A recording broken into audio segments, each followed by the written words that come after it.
Welcome to Habit Tracker, a channel centered on the habit of tracking and evaluating popular claims to determine what's truth or tale. Hey everyone, welcome. So today, we're diving into another round of truth or tale, but with a bit of a twist. We often explore our personal habits, those little things we do without even thinking. But what about the bigger picture? How do these ingrained ways of thinking, these societal habits, influence how we see the world around us, especially when it comes to something as complex as politics? I've been particularly curious about some of the common ideas we hear about people on the political right. There are definitely some strong opinions and assumptions out there. So let's take a closer look, dig a little deeper, and see what's actually what. All right, let's play a little truth or tale. Claim 1. People on the political right are more resistant to change and prefer traditional values, reflecting a habit of valuing established norms. Well, there's definitely a strong element of truth here, and it connects pretty deeply to the idea of habit. Think about it. Conservatism, at its core, often emphasizes the importance of tradition, those long-standing customs and institutions that have shaped our society. There's often a built-in way of trusting what has stood the test of time, a reliance on these older, established ways of doing things and the frameworks that have provided stability and a sense of order. It's not necessarily about hating anything new or being completely against progress. But there's this ingrained tendency, almost a societal habit, to lean towards the familiar and the tested. We tend to feel more comfortable with what we know. But here's where it gets more nuanced, right? Saying someone's resistant to change can sound so negative, like they're just stubbornly refusing to move forward. That does not paint the full picture. Maybe it's more accurate to see it as a deeply ingrained habit of critical evaluation. It's like they've developed this learned behavior of really thinking things through, carefully considering the potential consequences and asking, okay, but what are the potential downsides of this change? What valuable things might we be losing by shifting away from what we know? It's a different habit of approaching progress, one that often puts a bigger emphasis on incremental change and the careful preservation of what are seen as foundational principles that have served us well. The habit isn't necessarily just about reflexively saying no to everything new, but more about filtering it through this lens of what they believe has kept things stable and provided a shared sense of identity and morality. Claim 2. Those on the political right are primarily motivated by financial self-interest and prioritize economic growth above all else, forming a habit of focusing on material prosperity. This leans more towards tale, or at least a pretty significant oversimplification that doesn't really capture the complexity of human motivation. While you often hear a strong emphasis on things like free markets, lower taxes, and economic growth coming from the right, to suggest that it all boils down to just wanting more money for themselves and prioritizing the economy above everything else really misses a lot of the other core values that tend to shape their political perspectives and their daily habits. When you actually take the time to talk to people who identify on the right, you'll often hear them talk just as passionately about things like national security and a strong military, or their deep-held religious beliefs in the importance of faith in society, or the fundamental importance of strong families and local communities, or just a deep-seated desire for more individual freedom and less government interference in their lives. These aren't things you can just boil down to dollars and cents. Sure, economic policies are important, and the belief that a healthy and thriving economy ultimately benefits everyone is often a key part of their thinking.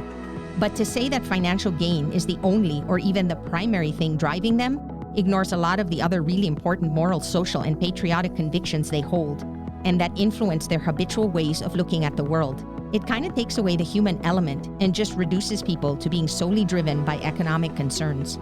Claim 3. People on the right are more likely to be individualistic and less concerned about social welfare, reflecting a habit of prioritizing self-reliance over collective responsibility. There's definitely something to this claim, but like the others, it's not the complete picture and it touches on some really ingrained habits of thought. Individualism, the idea of personal responsibility and self-reliance, is often a core tenet of conservative ideology. There's a strong emphasis on the individual's ability to succeed through their own efforts, and a corresponding caution towards large-scale government intervention. This focus on the individual can sometimes be interpreted as a lack of concern for the well-being of the broader community or those facing hardship. It's important to dig a little deeper than just saying they're less concerned. It's often a difference on how they believe social welfare should be addressed and what the most effective mechanisms are.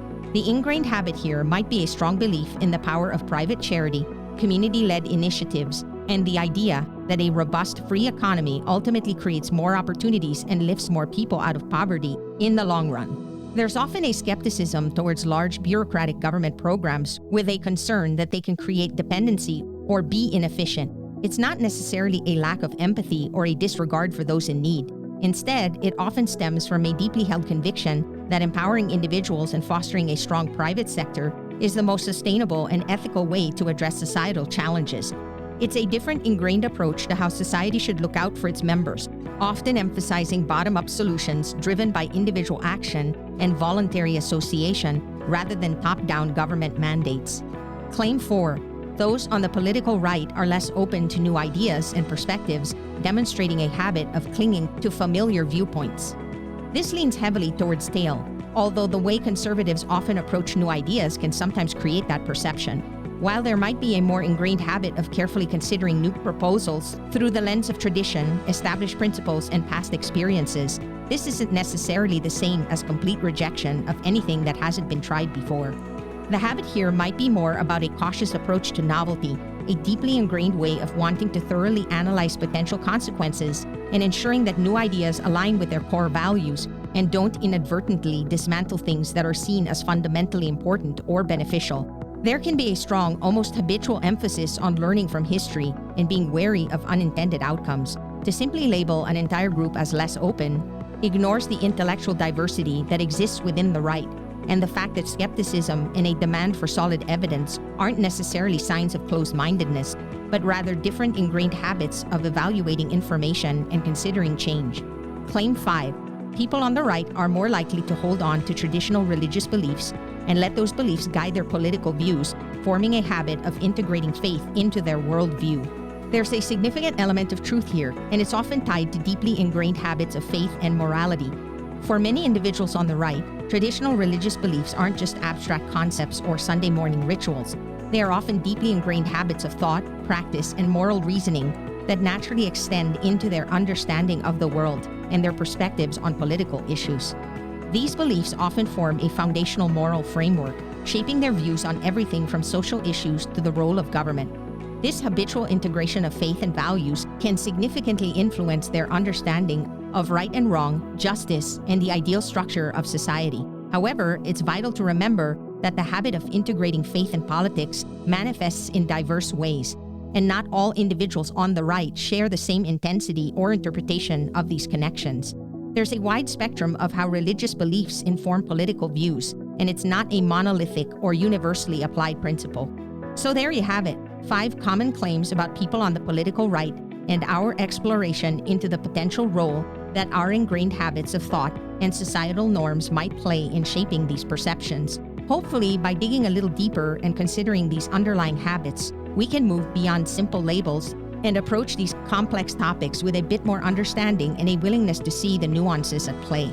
It's essential to recognize that none of us fit neatly into a box. We are all multifaceted individuals, even when we share commonalities. People on the right also hold diverse opinions and perspectives. These assertions often stem from stereotypical views associated with the political right. If you identify as conservative, do any of these statements resonate with your experiences? Now, to keep this exploration balanced and fair, in our next video, we're going to turn our attention to the other side of the aisle. We'll be taking this same truth or tale approach to some common claims made about people on the political left. Again, looking at how habits and societal structures might influence those perceptions. What are some political assumptions that you think might be influenced by our ingrained habits of thinking? Share your thoughts and ideas in the comments below. Thanks so much for watching. If you found this perspective interesting and want to continue these conversations, please like this video and subscribe to the channel so you don't miss our next installment. Until next time, stay curious.